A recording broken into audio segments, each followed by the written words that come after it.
Awareness Month, we have guest speaker Haley Moss with us. My name is Sean Urshins, and I'll be getting us started today. Quickly, I just want to send out a thank you to Matt Simmet from Career Advantage, our NDEAM committee, the Madison Central School District, Ms. Kingery for helping us put this together. And then thanks, of course, to Kim Ludwig and Sylvia Bubitz for helping with the tech side of things today. Before I introduce our speaker today, I just want to let you all know that we may have a few minutes for questions at the end of the hour. If you do have any questions, please type them into the chat. Or if you're in a classroom setting, ask your instructor to type any questions into the chat, and we'll collect those and maybe get to a few of those before we wrap up today. As I stated, we're here today because October is National Disability Employment Awareness Month, and that's where we recognize contributions of workers with disabilities and provide education about the benefits, skills, and talents they bring to the workplace. Ensuring that America's workplaces continue to include and accommodate people with disabilities is our goal. And it's fitting with this year's NDEAM theme, which is increasing access and opportunity. Our goal is to kind of spread awareness about the issues that are facing individuals with disabilities and get people talking about them and thinking about them. And this year, to help us do that, we are very privileged to have Haley Moss with us. Haley Moss is an attorney, author, artist, and advocate. She was diagnosed with autism at the age of 3 and recently made international headlines for being admitted to the Florida bar. She has authored books including Middle School, The Stuff Nobody Tells You About, and a freshman survival guide for college students with autism spectrum disorders. Her writings about autism, neurodiversity, disability, they've all appeared in numerous publications. She co-hosts episodes of the Spectrumly Speaking podcast, which is dedicated to women on the autism spectrum. And having listened to a few of those, I can definitely recommend them. They're a great listen. Haley's presentation today is titled Using Your Words for Good, Understanding Autism and Disability. Wonderful to have you with us today, Haley. I don't want to take any more of your time, so I'd like to welcome and turn it over to Haley Moss. Thank you so much, Sean. I really appreciate the warm welcome, and it's great to get to be with everyone this morning. I'm a little bit tired because we were all together, or at least some of us were together last night. So that in mind, I'm a little bit exhausted, but we're gonna get the show on the road. And thank you again for having me. And it's been a really fun couple of days getting to spend with all of you in South Dakota. I mean, I wish we were all together in person because obviously getting to see everyone and giving hugs and all that good stuff is really, really exciting. So today we are talking about understanding autism and disability more generally. So if this is some stuff that is new to you, if you've never heard the word neurodiversity before, if you're sitting here like, okay, National Disability Employment Awareness Month, that's great. Jobs are not something that's even on my radar. Don't worry, I got you covered. And of course, it's just really a privilege to get to spend time with you. I know that it's Friday and everybody's probably getting excited for the weekend. I know I am, and it's really great to get to enjoy that and get to share some time with you this morning. And I know it's even earlier where you are than I am. So thanks again for that. Before we get started, just a few things about housekeeping and accessibility. So I've been thinking a lot about this in the last couple of presentations we've had. I believe we have access to closed captions. This is being recorded. So if you would like to go back to it at another time, you can. So just a couple of things that I really want to hammer home, especially if you're new to disability or just you are not used to attending these kinds of presentations over Zoom. So an accessible environment is one where nobody is limited or excluded due to mental and or physical differences. So that means that everybody is able to be a part of this, that we all have different needs for access, and that also includes myself. That includes the environment that I'm in as I present to you. And no one person can make access or create it. So access is something that we do together. It is a team sport, so to speak.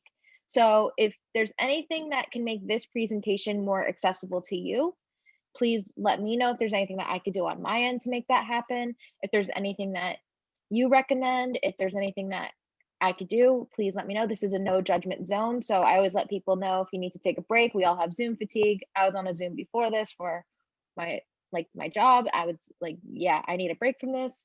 If you need breaks, if you are eating, drinking, you want to shut your camera off, your mic off, whatever it might be, you got to stand up. You have to just take a phone call, or you need to do something else. Again, you do you. And if you would like a copy of these slides because taking notes, or somehow you might go, wait, Haley, you're talking too fast, I missed something.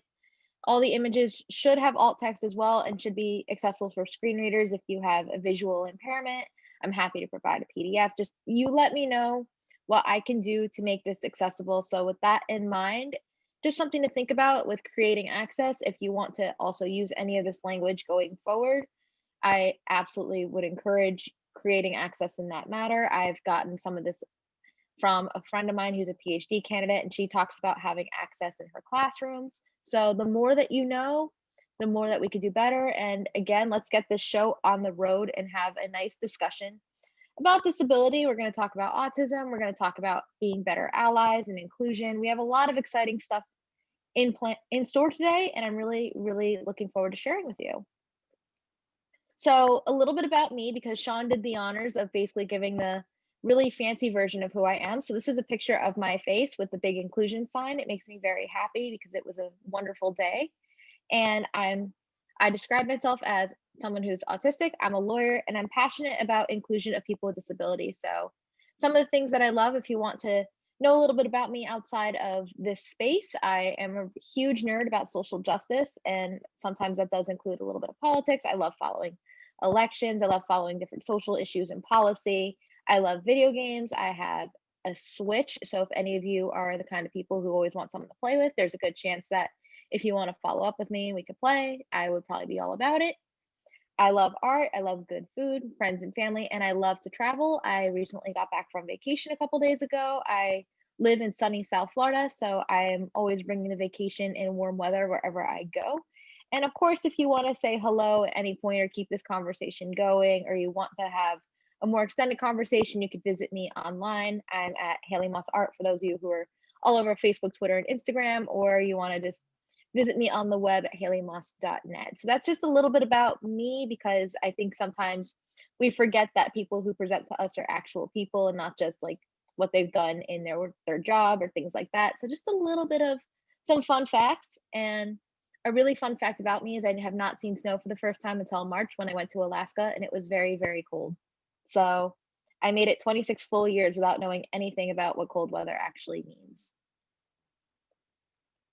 So we're having this conversation about disability, right? And people are like, so what exactly is disability? And depending on who you ask or which definitions you use, you might get some pretty different answers.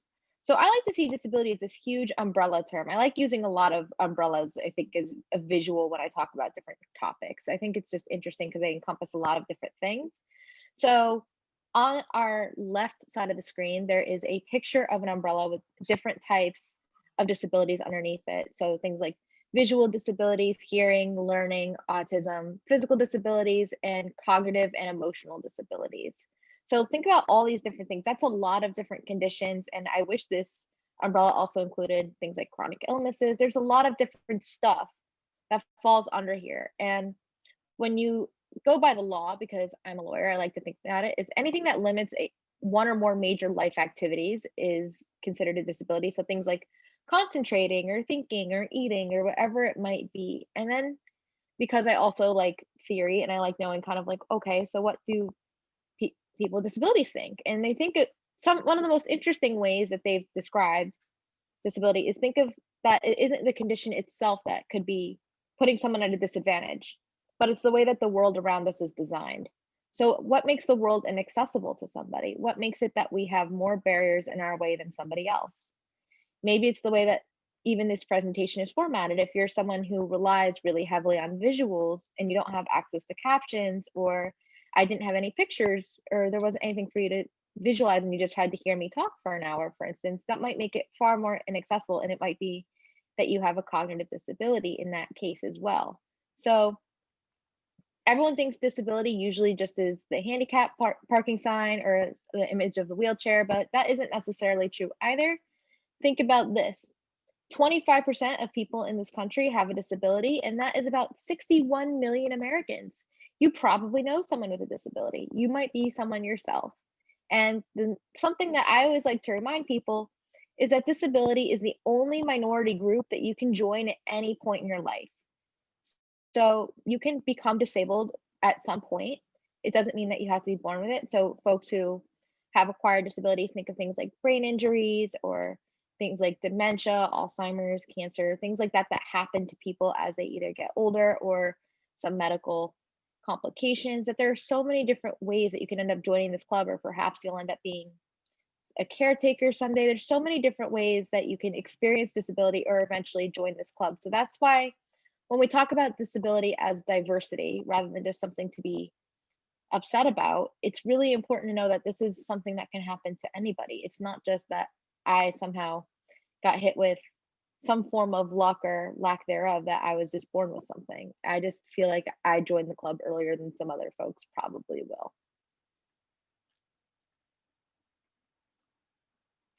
And of course, talking about disability is something that for a lot of folks is very difficult because there is all sorts of stigma. There's always, am I saying the right thing? Am I going to hurt somebody's feelings? And you've probably also heard throughout this presentation so far, as I kind of alternate between saying people with disabilities, disabled people, autistic people. I describe myself as autistic, or I might say people on the spectrum. Like, you notice that I probably use a lot of different language, and it kind of can get confusing. And I also like to remind people that there's a lot of power in words. And of course, kind of the best place to start with having these conversations, of course, is avoiding like offensive and ableist language. So most of y'all are better people than my friends were when I was in school. So once upon a time, when I was in high school and beyond, everyone really liked the R word. And I'm sure if any of you have ever been involved in any advocacy, you've probably heard people say it, that when people call things or others retarded, and that is one of those kinds of words that can be very offensive. It's rooted in a way to basically make fun of people with intellectual disabilities. So I look at that as kind of your big nose. Like, just don't say things like that. And I know that a lot of language that is rooted in ableism is stuff that we're still learning to unlearn. So it's okay. We all mess up. I just like to remind people that. So something that I'm trying to unlearn in my own language, basically having understood a little bit of the history, is I'm trying to unlearn different words like, for instance, moron or crazy, because these kinds of terms also have different connotations and could be offensive to people who have mental health and psychiatric disabilities. But I also realize that it's okay to mess up. It's okay to be accountable to yourself, and that we're all learning at the same time. So that's kind of the big thing to avoid, is of course things that are absolutely offensive and things that no longer are medically accurate. They're no longer in the law. So we got rid of the word retarded in the federal laws back in 2010, almost an exact decade ago. I believe that anniversary passed a few days back. So it's not relevant, it's not necessary, it's a way to hurt people. And even if you think you're being funny, you're probably hurting your friends with intellectual disabilities. So when it comes to the rest of language, there's this idea of person first and identity first language. I know that that's kind of the long-winded way of saying that person first is trying to put somebody first because you're trying to center who they are rather than their disability. So that would be the same as saying like Haley has autism, or identity first, which is something that a lot of disabled folks enjoy because they take pride in who they are. I'm one of those people, so I will say that I'm autistic. So Haley is autistic is identity. And of course, probably the best thing to do that I've been preaching is, if you don't know how to describe somebody, no matter who they are, whether it's in disability, whether it's their pronouns, there's so in any social justice sphere, that always ask someone how they identify. And I've also learned a lot about this, especially when it comes to being in solidarity with our LGBTQ community, because as you know, that some folks don't use the pronouns that you think that match what their outward gender presentation may or may not be. So I always like to be sure to ask people how they identify, like, oh, I'm Haley, my pronouns are she, her. What are your pronouns? I'm also disabled, neurodivergent, and autistic. So I'll find a way to basically describe myself, or I'll ask someone like, oh, what are your pronouns, or how do you describe your disability? And they'll very much tell you. So again, it's just really important to kind of be a good listener in that regard and try to learn. So moving right along, we're going to talk a little bit more about autism, because I've said I'm autistic probably like 5 times. And if you're new to this topic, it's kind of one of those really strange disabilities to learn about, because it affects a lot of people, but everybody is so differently. So the nice summary is that it is a neurodevelopmental disability that affects 1 in 54 children, and somewhere around the 2 million-ish or so adults, I believe it's pretty staggering, and a lot of folks do go undiagnosed. It seems like a lot of people, it is because there's just so many ways of existing, and it affects development, language, social interactions, etc. So even just how we experience the world is very different than how neurotypical and non-autistic people experience the world. So for me, a lot of the things that I find difficult are I had all sorts of different developmental delays and hitting different milestones at different times growing up. I didn't know how to tie my shoes until I was 8. I didn't start talking until I was about 4. I didn't start talking in like complete sentences and really just having or so. I always struggled with making friends. I think one of the best parts about being a public speaker is I feel like I make a lot of friends, even though I still struggle with making friends. I also can get very overwhelmed in like loud and crowded places. I feel like my senses are always on like 10. So a normal experience for me is I like to ask this about how many of you can just imagine being in, say, a Walmart, and you're in the electronics aisle and all the TVs are on. They're on different channels and the volume is on every single one of them. And I'm going to ask you just to focus on one. Just one. I don't aisle, but you're going to focus, and they're all on different things, and you're going to focus on just one for me. And you're probably going to feel pretty overwhelmed just thinking about that even. That's an experience I have no matter where I go sometimes. And it could be exhausting to experience the world that way. And I also struggle a lot with kind of like adult things.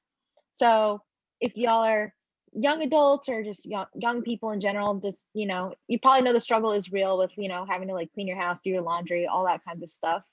And it's not that like I don't want to do these things. It's more that my brain struggles to sort through the steps, or that I will leave it in the dryer for like 5 days because somehow it didn't register that I need to actually like do this thing.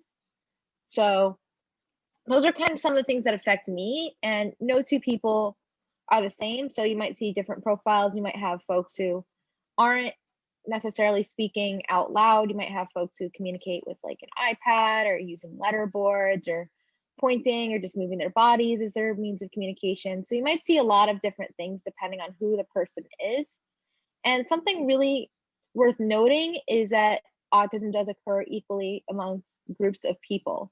So it does not discriminate based on boys, girls, where in the world you're from, or race, although the statistics definitely seem to skew more towards boys, and that there is a definite diagnostic disparity when it comes to Black, Indigenous, and people of color.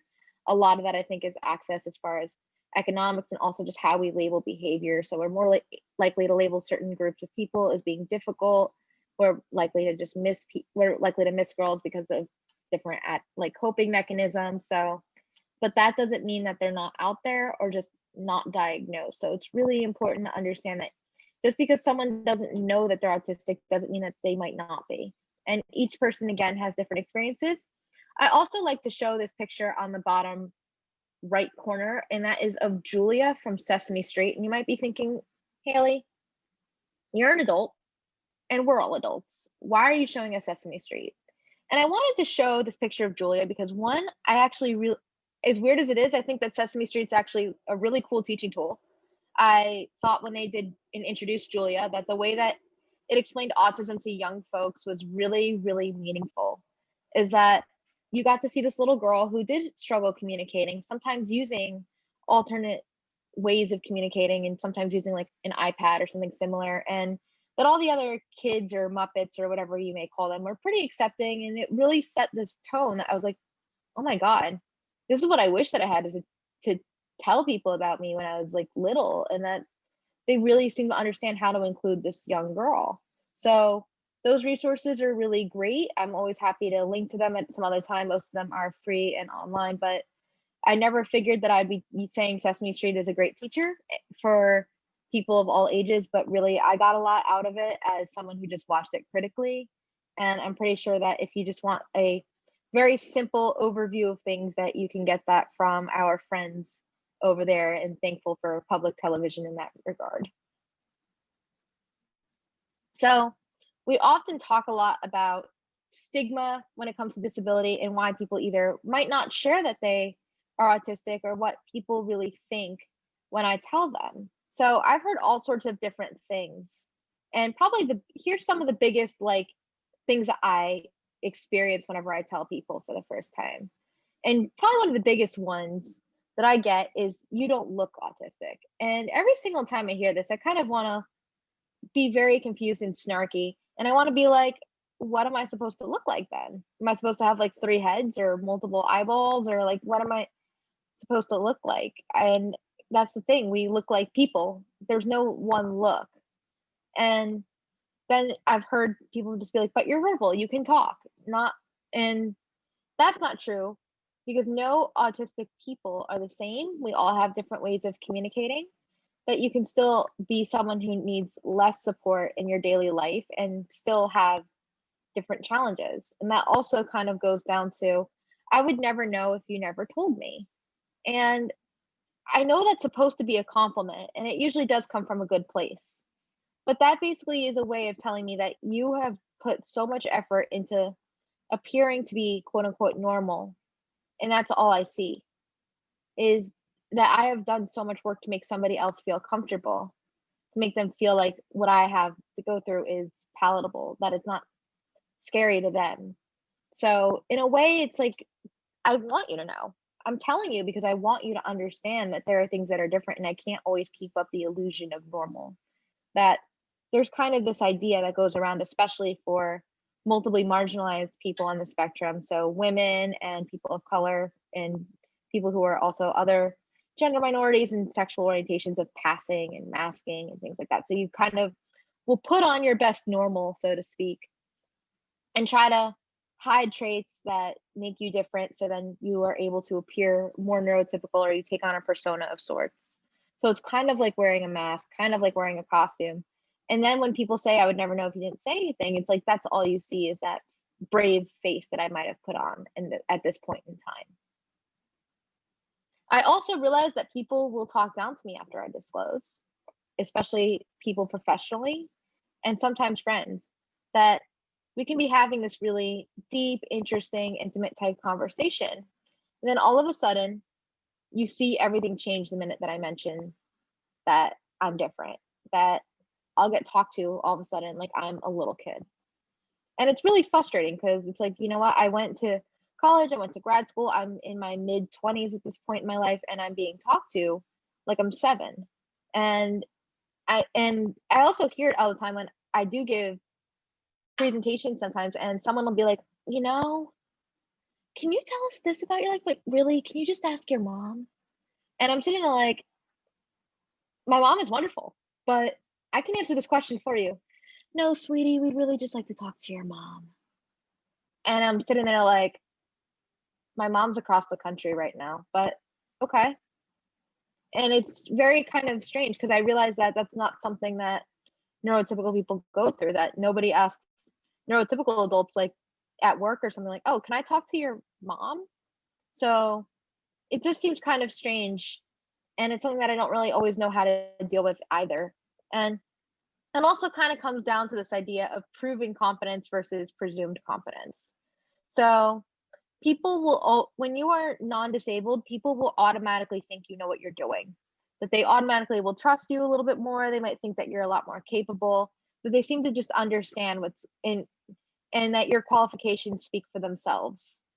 When you are a disabled person in any way, especially autism, you have to prove your competence. It's not just assumed you're going to understand things.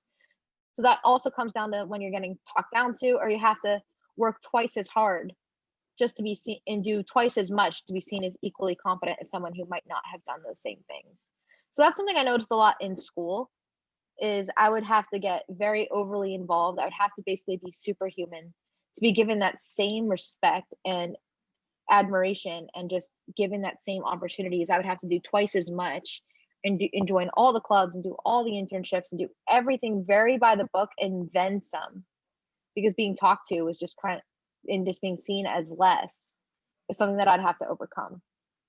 And finally, there's the biggest stigma of them all, that I think, when it comes to all disability and autism in particular, is people pity you. And they say, I'm so sorry that you have to go through that, or I'm so sorry for you. And it's like, I don't want you to feel sorry for me. I don't feel sorry for me. I mean, I think I have a pretty good life, you know, like I get to do something that I love every day. I've had some really wonderful opportunities. I have an apartment in a life that I love. I live in sunny Miami. I can't complain. I have a family who loves me. I have everything that I can ever ask for. I have independence. I have hobbies that I love to just do, and I love to spend time with people. I have so much in my life that is good that, yeah, even though certain things are going to be really hard for me, certain things are hard for everyone. Everybody has strengths and weaknesses. But don't feel sorry for me because there's a label attached to that. Is if you like, I don't feel sorry for me. I don't want anybody to feel sorry for me. And I don't want you to be nice to me because you feel that maybe something in my life is bad or you feel sorry for me. Be nice to me and be my friend because you think I'm cool. Like, or because you actually want to be my friend. I think that's kind of something that I've learned because I remember being in high school and like at one point after disclosing, like all the cheerleaders started acting like they were my best friend. And I had nothing in common with these girls. And I realized that they were doing it because it made them feel good about themselves or because they felt bad for me. And it's like, this isn't going to work. We don't have anything in common. You don't really want to know me as a person. You just want like good people points for being friends with like the disabled kid. And it just ultimately felt more hurtful that I'm like, these people don't really care about me. They just feel sorry for me. I don't feel sorry for me. So I think actually viewing us as people is probably the biggest thing you could do to end stigma. And sometimes the best thing that you could do is just be a good listener. So whenever I tell people I'm autistic, I always think that the best thing that can happen, and people always think this is the weirdest thing because they're like, what's the best thing that can happen? Is I'm like, the best thing that can happen is one of my friends just doesn't care.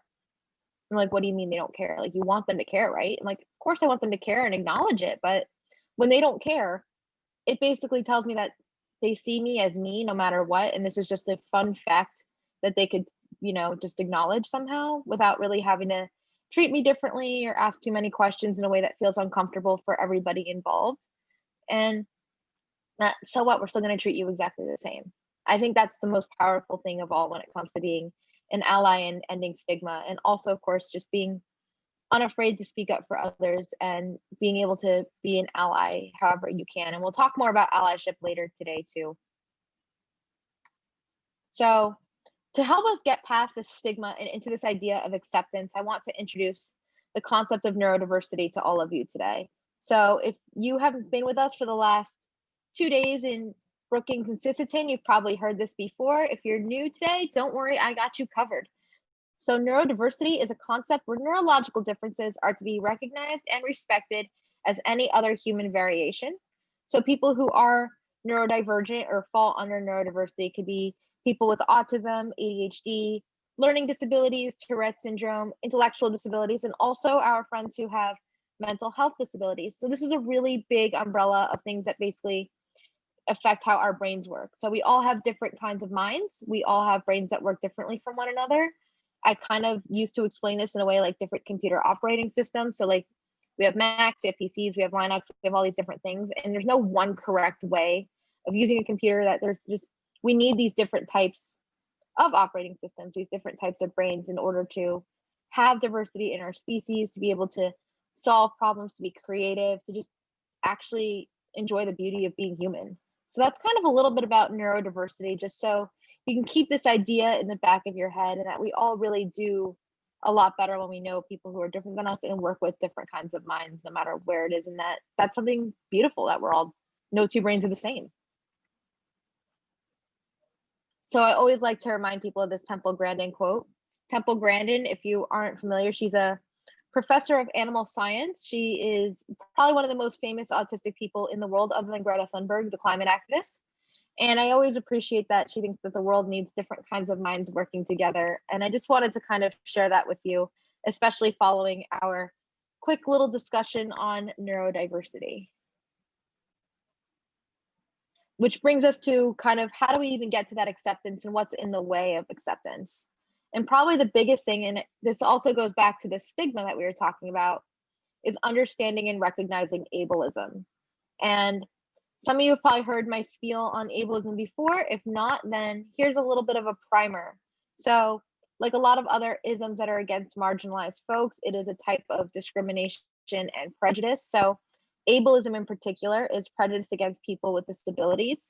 And it could be outright discrimination. It could be something that you feel yourself as a person with a disability. It could be the language that you use, like we talked about a little bit earlier today.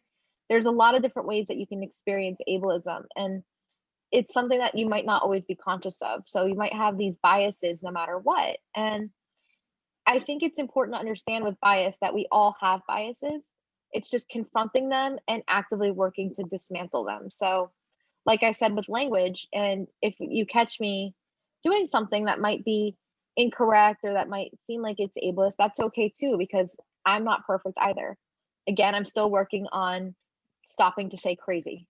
So we all are at a different place in our journeys through this. And I really just want you to think about that. And also think about like what you do in your everyday life that may or may not be accessible for people with disabilities too. So think about like events, places you go, what isn't accessible. So I was on other Zoom calls earlier this week and this morning, and I was thinking, you know, it would have been really nice if we had captions or if we had a transcript or if this was broken up into, it was a 3-hour meeting. I ended up leaving early, of course, because I had other stuff to do.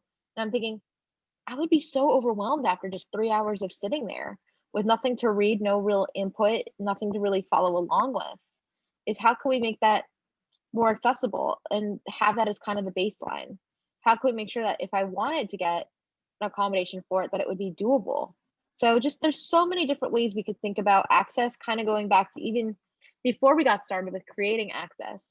And whether you're in your communities, at schools, whatever it might be, just thinking about how we can make things more inclusive and accessible so people don't feel like they're left out just by virtue of how it's designed, not necessarily because you said something mean.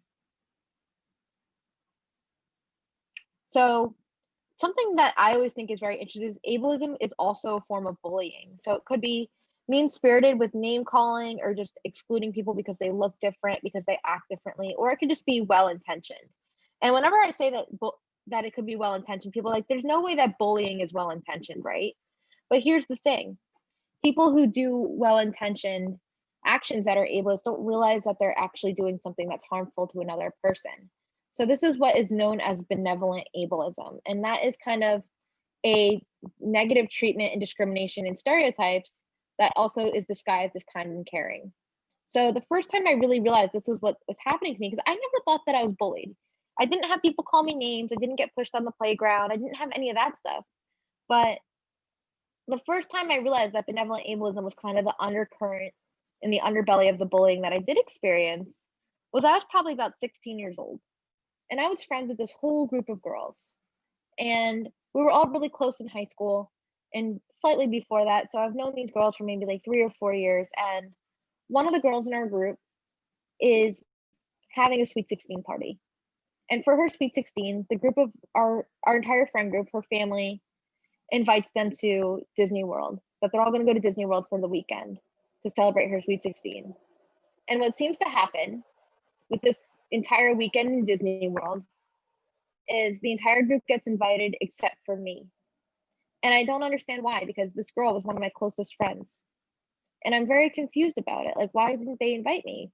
I thought this girl was my really good friend. And my mom calls her mom. And I knew that they didn't get invited because all they kept doing the entire like day before or the next couple of days, all they're doing is talking about this trip and when it's going to happen. And of course, when we get back, of course, they're going to just talk about it relentlessly because that's what happens. And my mom calls the other girl's mom and they go, well, we didn't invite Haley because we didn't think she'd be able to handle it, because we didn't want to deal with her disability, basically.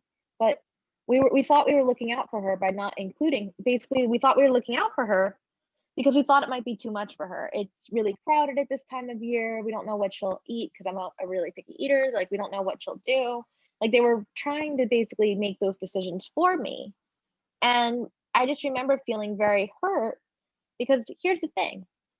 I know what I can and can't handle.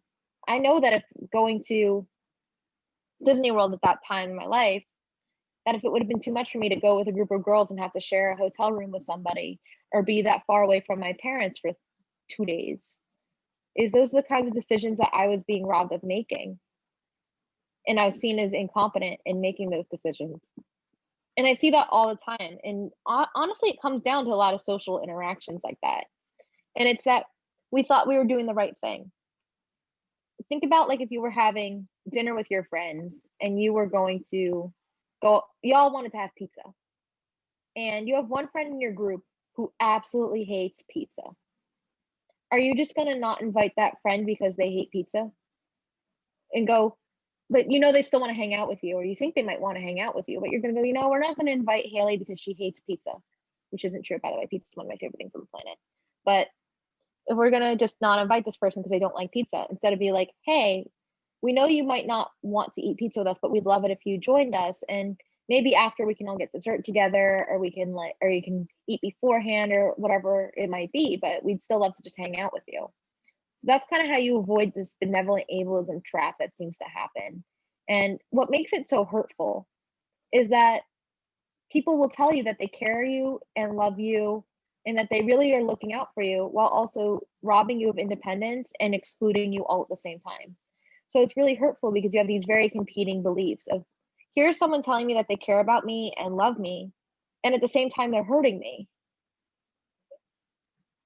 And that's something that I really don't know how to grapple with, because at the same time, you think this is bullying, like this is the kind of thing that happens when you're young. And it's the kind of thing that happens throughout my entire life. And I still experience that even at this point, that people will exclude me because they realize or think that they're doing the right thing. But the right thing to do is always to ask and communicate. So whenever we talk about communication, it's really important that we understand that open communication goes a long way. So what does actual inclusion look like is something that I want to pose to you. And something that I learned, at least in the last couple of years, is if they don't give you a seat at the table, bring in a folding chair. And that's from the late Shirley Chisholm. So if you're not being invited, you got to kind of make space for yourself. But here's the thing, I shouldn't have to make space for myself, right? I should be given that space to begin with. I should be asked to join the table. But sometimes you have to scream to even get that seat in the first place. So here's what a seat at the table, I think, could look like, and something for everyone to think about. So when we think about stigma and bias, it often excludes people with disabilities. So think about even who we consider as diverse when we talk about diversity. And think of who's typically at a table. So whether it's at like a lunchroom, or at a boardroom, or in a job, or in a school, like whatever it might be, that you often see everything else represented and disability isn't always there, or that we're the ones that aren't making friends, or that we're the ones who are somehow alone. So how do we ensure that people with disabilities are invited and listened to? So that's something I want you to think about in your personal lives, your professional lives, whatever it might be, is how do we make sure that we're inviting people, including them, and actually listening to them instead of just doing it in a way that makes us feel good about ourselves and then feeding into that idea of pity, right? So definitely something to give some thought to. You might have some better ideas and solutions than I do, because every single situation is different. So I always like to think about creating seats at the inclusion table and thinking about why people are excluded, right? So kind of here's the big things that I've noticed is there's the stereotypes, and here's kind of some ideas of how to look at these things and create access and create inclusion. So we have these ideas of like stereotypes, and here's some ideas of how you can act on them and change the status quo. So when you see people that are stereotyping, you can ask yourself, what are those stereotypes? And how can I help change that? And then of course, there's things like limiting beliefs that we have are also like, why do I feel that I might not be able to do something? People might have difficulties communicating. Is how can we do better at communicating with one another? How can we communicate more effectively? For instance, you can communicate with plain language, so words that might be smaller and make more sense. You can speak slower. You can ask people if they understand, or you can just go clearly. Or if you are someone who struggles with communicating, you could say, hey, it helps me if you speak slower, for instance, instead of just assuming what somebody needs or somehow treating them as less in that same process. So communication is kind of a key thing, and how you do it can make a huge difference. If there's physical challenges and limitations, is how can a space be more accessible? Do we have a ramp? Do we have different like lighting options or different things as well, which also goes into sensory needs and how we can make something less overwhelming for someone. And the other thing that I think really is important, and especially for educators and parents to think about too, is when we think about problem behavior. So I was always a difficult kid. I was someone who was very kind of crying a lot, someone who was very sensitive and didn't always know how to explain things that were going on in my own head, in my own world, because I just didn't know how to make that happen. Sometimes I still don't know how to talk about my feelings. But you can tell that something is wrong because of the way that my body moves or something else. So you can ask yourself, what is this person trying to tell me that they might not be able to verbalize or can't verbalize?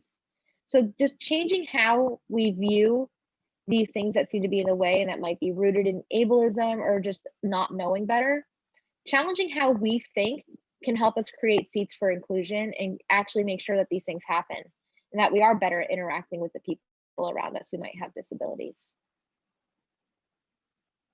So I always like to have a little bit of a quick discussion on how we can be strong allies. And again, using your words is something that's been taught to me since I was a little kid. So I love this concept of use your words.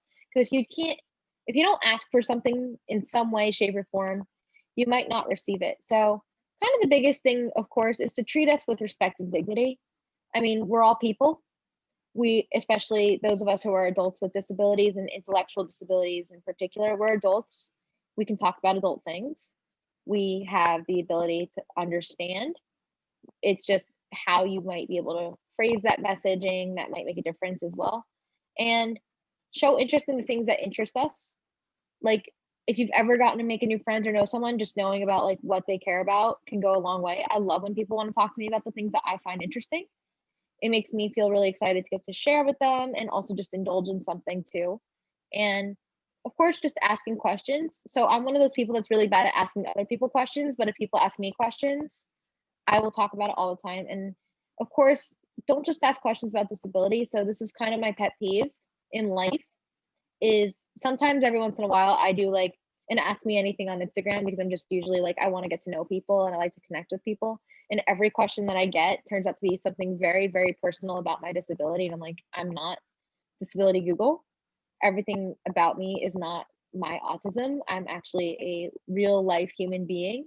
But I'm glad that people have questions and I'm usually happy to answer them. It's just to some extent is how do we actually get to make sure that that's not the only thing that we're seeing about a person. It's just a part of who they are. It's a part of who I am.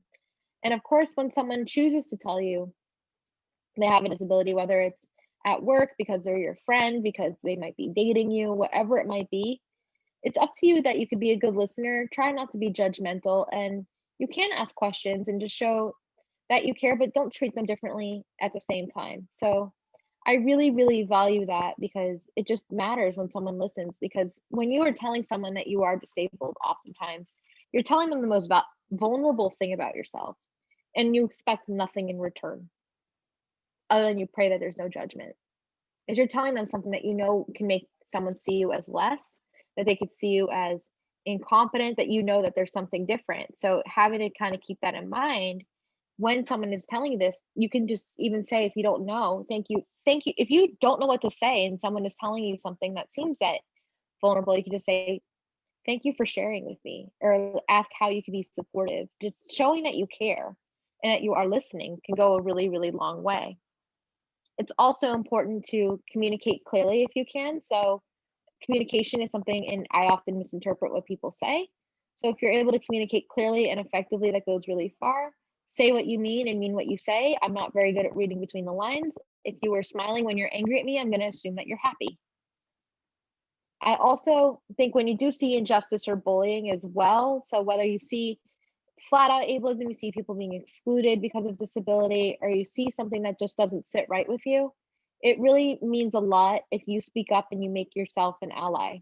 That if you are not and you just are watching things going by, even if it's wrong, you are just as complicit in what's going on. And that's something I have a lot of regret about too, when I'd see injustice at school and I just didn't know what to do or how to stand up for somebody each time. Like, I remember my first year of law school, there was a blind girl in my class and she was always late.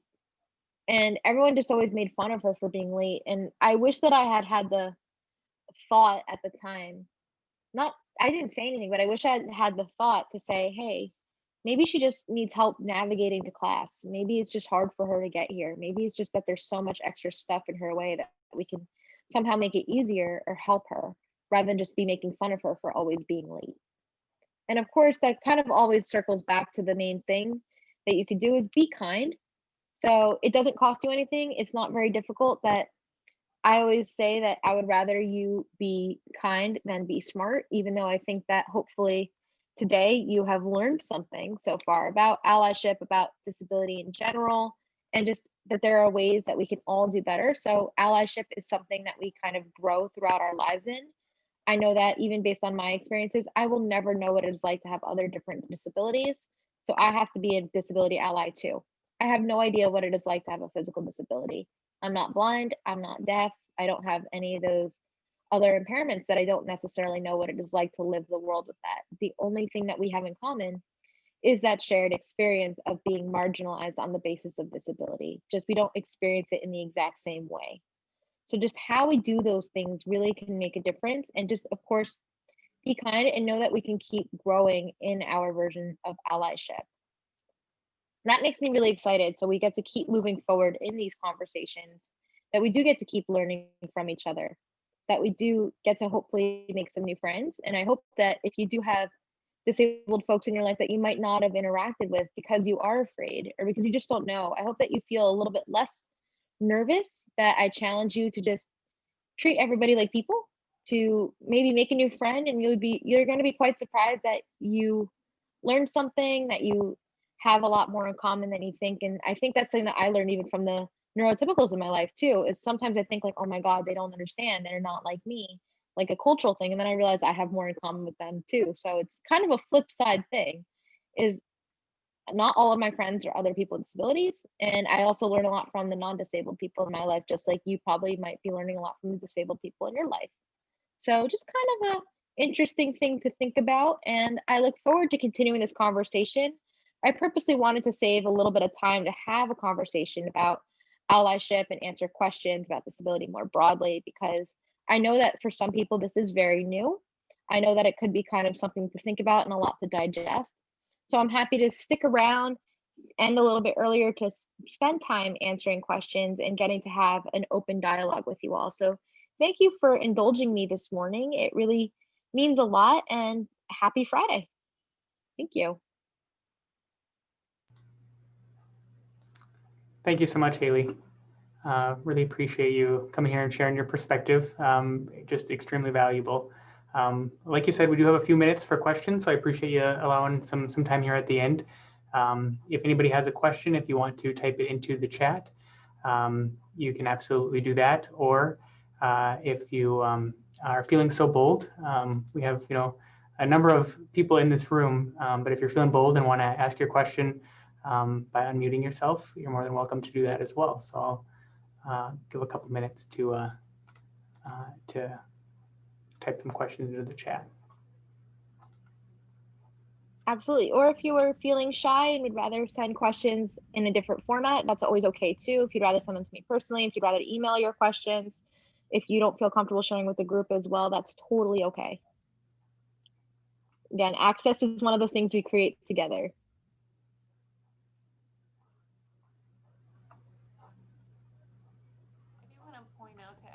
Also, I did include a link to the survey for today's presentation in the chat box as well. If you could just take a brief minute to fill out the survey, give us some great feedback on Haley's presentation today, it would be greatly appreciated.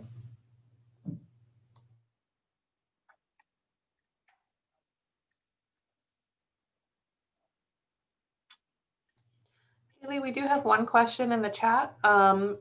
We had a question on, when did you decide to become an advocate for people with disabilities? So I feel like I actually fell into disability advocacy by accident. So I was 13 years old and I was invited to speak on a panel at the Autism Society of America conference. And I knew I was autistic since I was 9 years old. My parents sat me down back then and we talked about how I was a lot like Harry Potter, like different isn't bad. It's neither better nor worse. It's just different, and different can be extraordinary. So I grew up kind of thinking like, okay, this is a cool thing about me. Like this is just like a fun fact. Anyway, I get invited to this conference. I've always been raised to give back to other people. So I was like, you know what, I'm gonna go. I'm gonna do it. I have nothing to lose. I'm gonna just volunteer. It's fine. And also it was in Orlando. So 13-year-old me was stoked about going to Disney World at the end of it, let's be real. So I no judgment. I wanted to go to Disney. I mean, that was kind of the long story short. And I'm on this panel and I'm the only girl. I'm the youngest one by probably about 10 years. And people really wanted to know what my poor newly eighth grade graduate self was thinking about and what I've learned. And of course, just even how I knew that I was autistic at the time. And having these discussions felt really empowering. And that's how I ended up getting to write my first book, was because of that panel. So I really learned a lot from that experience, and I knew that I felt good giving back, and that if something that I went through or experienced was able to help other people, it really meant a lot, and I really enjoyed it. And then I think advocacy for me has been a very personal journey and has evolved a lot. So I'm no longer 13. I've been doing this work now for half of my life. And what I've learned as well is that advocacy is something that changes. And of course, when you're a person with a disability, like self-advocacy is one of those skill sets that we don't spend enough time teaching, I think, and that needs to continue to evolve. And we need to spend more time empowering people to be able to stick up for themselves and share what they need and be able to work and engage others so they can get what they need. But that aside, I think growing as a self-advocate over those last 13 years, as well as a broader advocate about the issues. So I think when I think about a disability advocacy, I always like to kind of include this quick caveat that I don't speak for an entire subset of people. I don't speak for the entire disability community. I don't speak for all autistic people. I don't claim to, nor do I want to. The only personal experience that I can speak to is myself and anyone who was kind enough to share something with me that they would like me to amplify. So I hope that when we talk about advocacy and disability advocates, that if this is new to you, I hope that this is one of the first intros that you have, that you actively seek out other disabled people and their experiences and their voices and what they have to share. So I think at this point, especially having gone to law school, a lot of the advocacy that I care about is policy and also just the law. Like there's so many different aspects of advocacy that I think those are things that I could speak to a little bit more broadly that aren't so much concerning individuals or speaking over people. So that's kind of a long-winded way of saying that I got into this when I was a teenager, and somehow I am still doing it, and it just has changed a lot since I'm like, yeah, middle school was weird, and now I'm like, there's ways to make environments more accessible, and here's what barriers to access are, and also like the ADA isn't perfect, and we need to do more 30 years later. So if you did not know, the Americans with Disabilities Act is a huge comprehensive civil rights law that basically prohibits discrimination and includes protections for people with disabilities. It's older than me now, it's 30, and 30 is both young and old, as I'm sure some of you would like to argue that the young folks around here will think 30 is really old, and the older folks will think 30 is still a baby. So depending on who you ask, that's how long we've had certain protections, and it still needs a lot of work if you ask me. So that's the kind of my spiel on advocacy.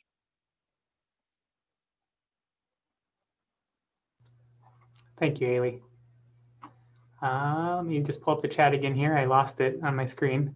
I'm not seeing any other questions in the chat, and we are almost out of time here. If you have any last minute questions, drop them in there, but make sure you fill out the survey that's in the chat for us today, letting us know how your experience was. If you do want more information about Haley, you can look at our website, haleymoss.net. There's a lot of good information on there and ways to reach her. And then also go to dhs.st.gov for more information about DRS and NDEAM. And with that, I'm not seeing any more questions. Haley, I just want to thank you again for being with us, not only for today, but all the presentations this week. It's been wonderful having you. So thank you again so much. Thank you. Thank you for attending, everybody. Have a wonderful day and a wonderful weekend. Oh, wait. Before we leave, Haley, we just got a quick question right before we're all done. But we do have a student who is wondering if you like doing presentations like this. I do. So something that I was talking about last night, actually, before bed with my partner, I was talking about doing presentations for schools. And something that I really value is that young people are able to make so much change and they learn a lot. So I love getting to do this, especially for students. I love public speaking. I like public speaking more than like socializing with like small groups. I'm one of those like freaks of nature who loves to public speak. And I also love working with students and young people, especially because I feel like it's really fun getting to see how it can influence their perspective. And I also really value that the way that I try to talk to young people is that I think that they don't get enough credit for what they know and understand. So what I try to do is make sure that to treat them like adults. I try to treat them with the same respect that you can still have adult conversations with them at a level that's accessible.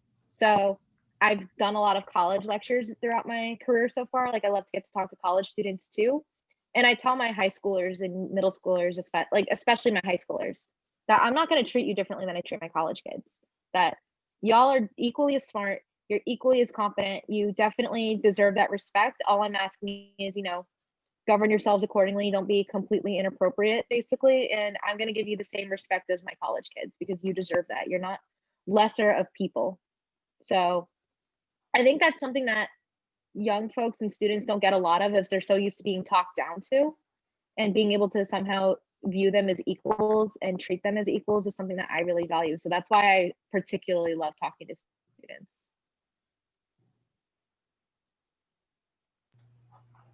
Looks like we have one more quick question here coming at the end. What advice do you have for students with disabilities to overcome stigma, like how you were able to overcome it and become a successful lawyer? I think everybody has different stigmas that they face. I think the biggest thing because I don't think it falls on people with disabilities and students with disabilities to have to overcome this stuff. And it really sucks that it does fall on us, honestly. So I kind of wonder is how can we educate the people around us, or how do we make sure that's part of education generally, so it's not just our burden to carry to help end that stigma. And I feel like it's a lot of uncompensated, difficult, and draining emotional labor that people with disabilities get stuck doing. So it's how do we make it that we can work together to do that? So I think overcoming the stigmas, I'm lucky that I also grew up in a very accepting household. So at home, I had a lot of support, that I felt like I was always kind of part of something. And it was really great just having that support at home. So I think support starts with the grownups around you. I think that's a big way to overcome stigmas. If you have adults in your corner, especially adults that don't believe in that same stigmatizing and stereotypical belief system, that can help a lot too. So that's kind of the big advice. Is I really have advice. I like to pass the buck because we have to build self-esteem in our young people too. So, but I think for us, it's also just being educated, and also there comes a point where you have to learn those self-advocacy skills too, as part of breaking that stigma, and also as part of being able to say, hey, this is wrong, knowing how to speak up against the injustices and to help hopefully change others in hearts and minds one at a time, and hopefully for the better. That I feel like I feel like at this point, being an educator is probably the thing that I value more than being a lawyer or anything else, really. At the end of the day, I'm an educator. Haley, I did have a private question asked to me. And so they were asking, would you consider deafness as a disability? And this individual indicated that they've had a American Sign Language interpreter disagree with a physician saying a deaf person is disabled. As someone who is deaf and has an interpreter, the deaf person is not considered disabled, and they have someone there to interpret the conversation. She's hoping the question makes sense, but essentially, do you consider that to be a disability? I think how you identify as disabled is completely up to you. If you are deaf and you don't see yourself that way, and if you just see it as a different language and culture and all of that too, then that's totally okay. And that's up to you. Legally, yes, deafness is a disability. It impairs more than one major life activity, and under the social model of disability, yes, the fact that the world is not designed with you in mind sometimes, then yes, I would say personally, I consider it a disability, but that doesn't mean that someone else doesn't identify that way. And I think probably the most amazing thing, especially about deafness to me, is that deaf culture is very active. There is a lot of pride in deafness. And I just think deaf culture in general is absolutely fascinating. And I think it's really beautiful, the different forms of sign language, that there's dialect, it's not just American Sign Language. And I think that we as a society can do a lot better too. So that's kind of my long-winded way of saying I think it is a disability. And I also think that disability as well has culture. It has subcultures, just like deaf culture. I think that it's not something to be ashamed of. And I think that's kind of a really long way of saying that, yeah, I think that there's it really is person dependent as well. So I know people who see these things like deafness or autism as just differences and not disabilities. I see them as both. but that's just kind of my personal take on it.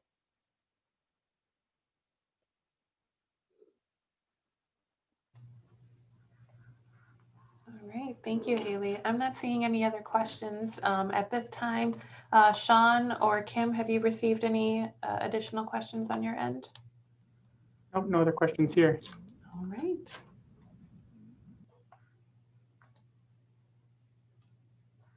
All right, well, just a quick reminder to everyone, if you could fill out the brief survey on today's presentation. Haley, thanks so much for your presentation today, and we appreciate all the work you've done this week.